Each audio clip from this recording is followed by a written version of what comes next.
This is what the Lord told me when I started writing books. In the world, people write books to become millionaires.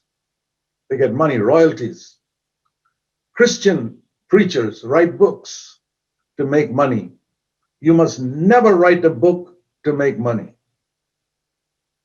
That's why we publish all our books at Christian Fellowship Center, Bangalore, and I get zero royalty from it.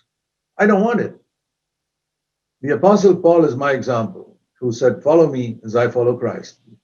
That's what I've supported myself all these years that I've been serving the Lord. So I see very clearly, so much of Christendom today is in the spirit of Babylon, seeking gain for themselves, preaching for honor, preaching for money, writing books for money. This is Babylon. So if we keep this in mind, we'll understand a little bit of where this all leads. Let me just show you another passage in 2 Timothy, and it'll become clearer. 2 Timothy in chapter 3.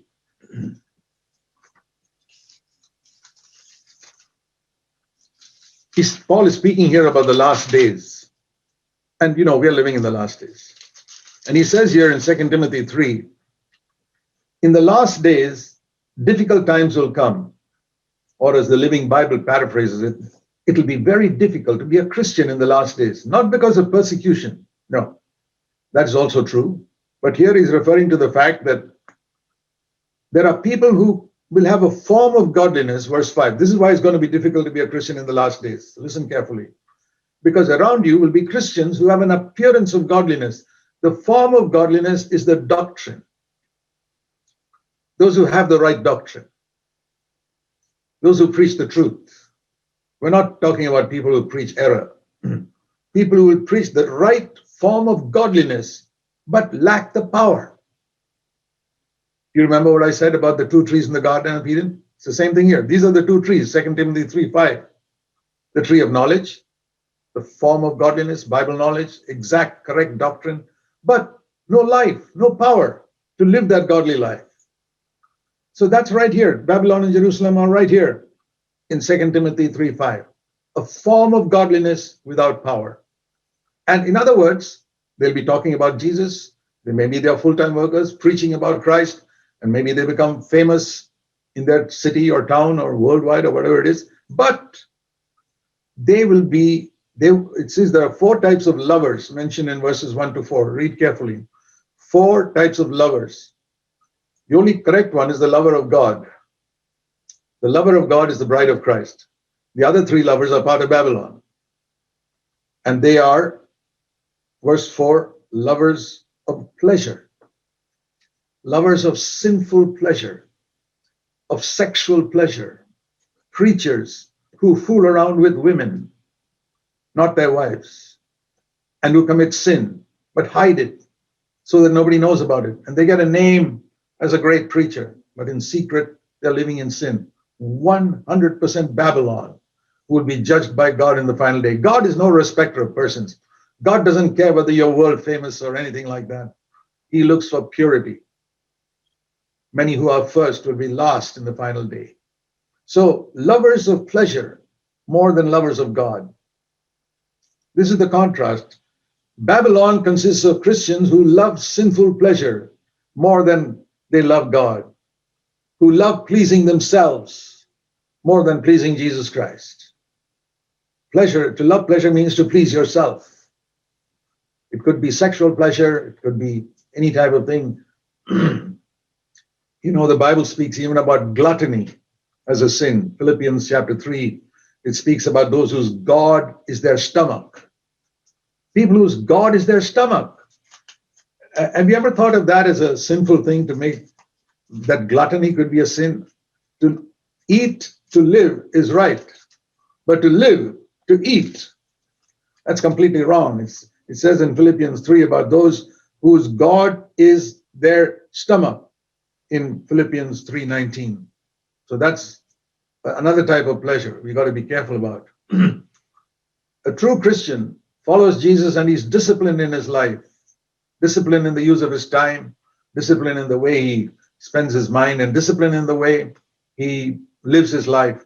I'm not saying that he has no time for relaxation. It's perfectly all right to relax, to play games with our children, and to go outdoors, to go for a walk, to go for a picnic. All that is okay, provided our aim in everything, like it says in 1 Corinthians 10:31, whatever you do all for the glory of God. That's a true disciple of Jesus. You say, is it a high standard? Certainly is. Should we aim for that? Now, I can answer that question when you say, you mean all of us Christians should aim to live for the glory of God? Let me ask you another question. You answer that and then you'll get the answer to this one. Do all of you want to be in perfect health? Or would you like to have a little bit of sickness? I don't mean too much sickness, just 1% or 5% sickness. How many of you would say, yes, I love 5% sickness? Not even one. I'm 81 years old, but I don't love sickness, I'll tell you that. I don't want to be sick, not even 1%. I love health.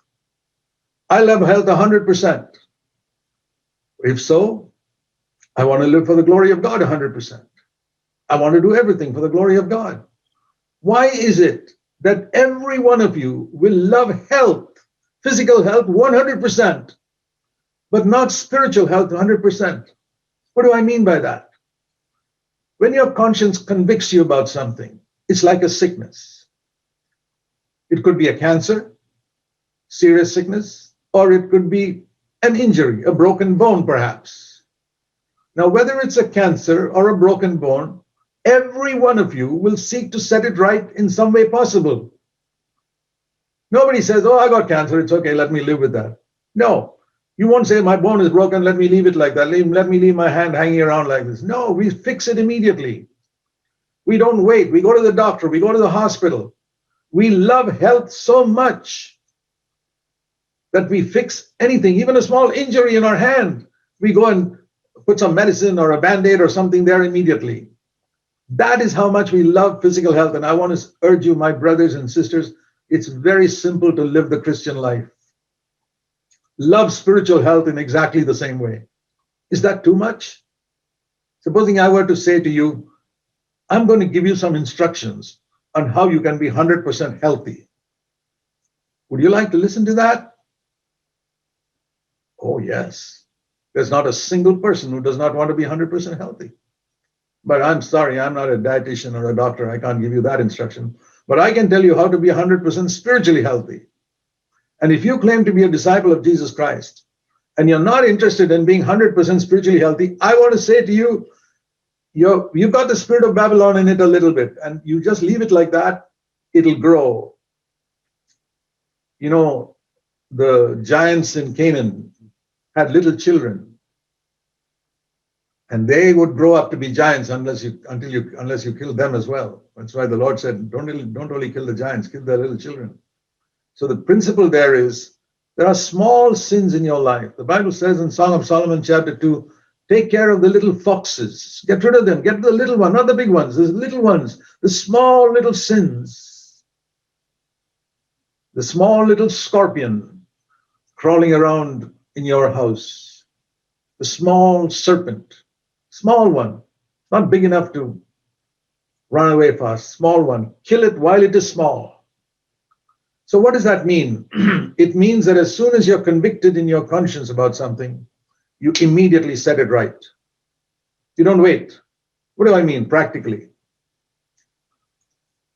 You suddenly realize that you spoke rudely to your wife 5 minutes ago, and you're aware of it. Maybe your wife is kind enough to ignore it, forgive it, doesn't say anything, smiles at you, but you have still hurt her.